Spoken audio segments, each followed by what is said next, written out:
Hey, it's Eli from Octave Cat. I'm going to give you a little tutorial for our song Vader. He's my dog. What started me and Charlie in my basement trying to write something that was kind of like Justice, like a dancey situation. Like I started like this arpeggio, but in thirds. That was kind of a thing on that little theme.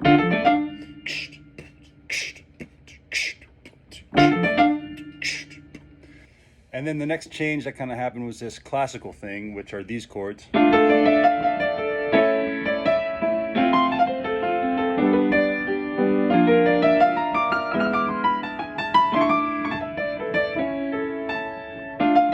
the next thing that happens is this chord change, which I thought was kind of interesting because it's kind of like a line cliche in the bass. Music nerd alert over here. It's D minor over A, E over G sharp, G minor over G, and then D over F sharp, and repeats that, so A down to F sharp. And then it goes B flat over F. So.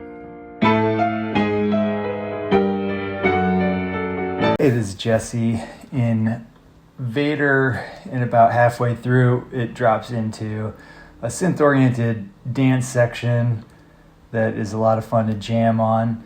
So I wanted to take a look at some of the synths we use. We start with the actual Octave Cat, which is a great synth for these really gritty 70s bass tones. So that starts off like this. And then we have some H3000 adding some phaser to that to give it a little bit of stereo spread.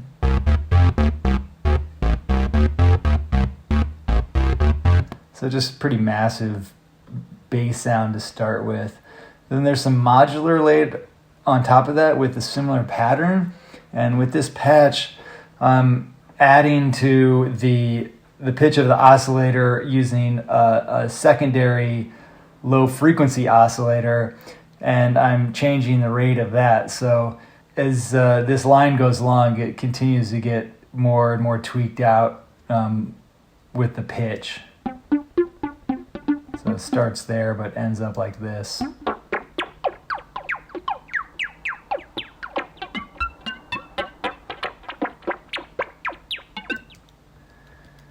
Then there's some Moog layered on top of that live, so this kind of delay sound.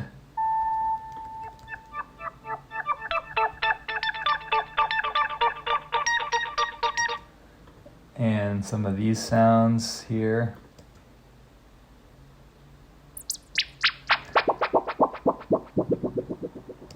A really resonance filter tweak to give those kind of bubbly sounds. And then that all builds up to this bridge at the end that culminates in the Moog choir. So the Moog Prodigy is a monophonic synth, so that means it can only produce one note at a time. You can't play chords on it.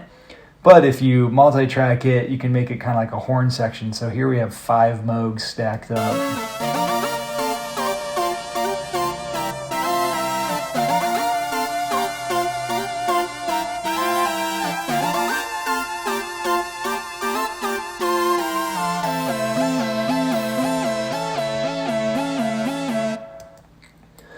So a nice blend there, I think, of some 70s synths with some more modern modular to get that Octave Cat synth sound. As far as the drums on Vader, it's pretty simple, generally speaking. It's 4-on-the-floor dance groove that we all know and love. But part of the challenge in delivering this song on the drums is because it's so simple, but it's super effective when it all clicks. Like in the beginning, we start off with this, 4-on-the-floor dance groove. Very simple, very J.R. Robinson mentality. Drummers, if you don't know who that is, Google him right now. Then what I think is really cool about the drums being simple is the development of the parts as the song goes in. So, for instance, like the second verse, I start accenting the 8th notes on the hi-hat just a little bit. Some choice ghost notes to move the song along, but not to get in the way of the kick and the bass line, which are driving the song. And then the chorus is I finally get to the full-on 16th note, 4-on-the-floor dance groove. Same thing with the jam. We bring it down, I keep it simple, bringing things in little by little, trying to have tiers to the solo, to the vibe, until we get to that last chorus. So my final contribution to this track isn't actually on the drums, it's on this guy right here. This is the omnichord. It's a little weird digital auto harp that was made in the late 80s, early 90s, and I've been trying to get it on an Octave Cat track for many years, and I finally succeeded. It's very magical, and I'm going to show you why.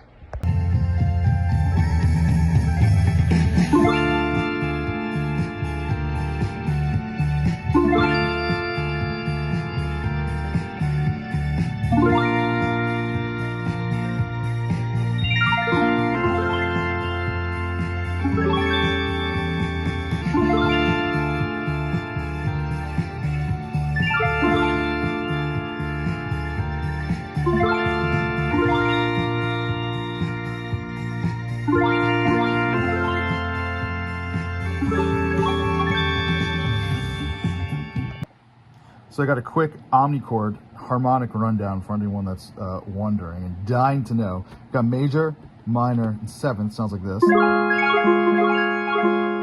Minor. And then dominant 7. So if you start clicking some buttons around, we get something a little tastier. Ooh, major 7th. A little spookier. How about some... Ooh, diminished. And if you want some mystique and wonder, we got a big fat augmented chord, like at the end of Vader.